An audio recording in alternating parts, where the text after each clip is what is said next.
اهلا بيكم في الفيديو الجديد. النهاردة هنتكلم عن واحدة من اهم واشهر لغات البرمجة في العالم، وهي جافا سكريبت. لو بتفكر تبدأ في مجال البرمجة او عايز تطور مهاراتك، ده الفيديو اللي لازم تشوفه. جافا سكريبت هي اللغة اللي هتفتح لك ابواب كتير، سواء لو حابب تشتغل في تطوير المواقع او التطبيقات، او حتى في مجالات تانية زي الذكاء الصناعي وعلوم البيانات. الفيديو ده هنغطي فيه ليه جافا سكريبت هي الاختيار المثالي في 2025، ازاي تقدر تبدأ فيها خطوة بخطوة، واخيرا فرص الشغل والوظائف اللي ممكن تلاقيها لو اتعلمت جافا سكريبت.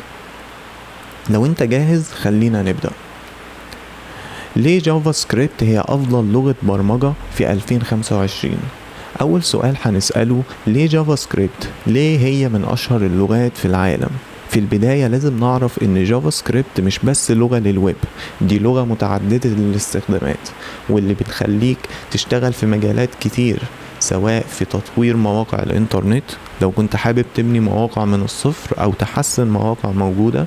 جافا سكريبت هي الاداة الاساسية. معظم المواقع اللي بنشوفها على الانترنت دلوقتي بتعتمد على جافا سكريبت لتوفير تجربة المستخدم. تطبيقات الموبايل باستخدام رياكت نيتيف او ايونيك، تقدر تبني تطبيقات موبايل لأنظمة اي او اس او اندرويد باستخدام جافا سكريبت. السيرفرات مع نود جي اس تقدر تبني سيرفرات فعالة تستخدم جافا سكريبت في الباك اند، واللي بتخليها قوية انك تقدر تستخدم نفس اللغة على الفرونت اند وبرضو الباك اند، وده بيخلي الكود اكثر كفاءة واسهل في الادارة. ازاي تبدأ في تعلم جافا سكريبت؟ ايوه الكلام ده كله جميل، بس ازاي ابدأ؟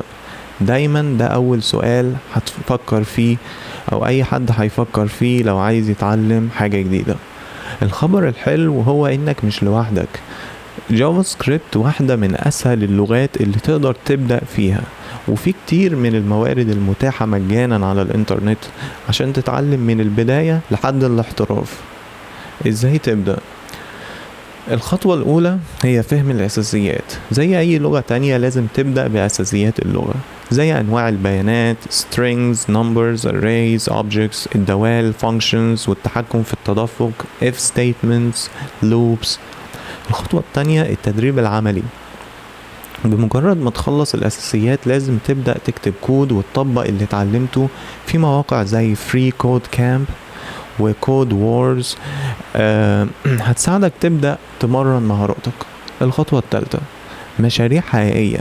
بعد ما تبدأ تشعر بالراحة مع الأساسيات، ابدأ في مشاريع صغيرة زي إنشاء موقع بسيط أو تطبيق ويب. ده هيساعدك تفهم إزاي تدمج المعرفة اللي اكتسبتها مع بعض.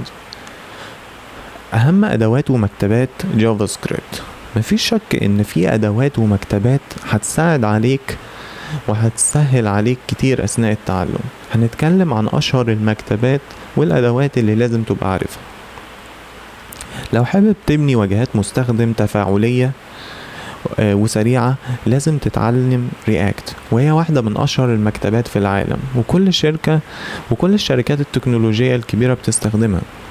نود جي اس، ودي بتخليك تستخدم جافا سكريبت لبناء السيرفرات. مع نود جي اس تقدر تبني تطبيقات ديناميكية وسريعة.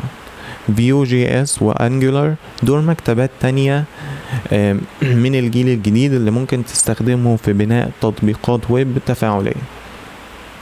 عشان تكتب كود جافا سكريبت بكفاءة لازم تستخدم محرر كود زي فيجوال ستوديو كود.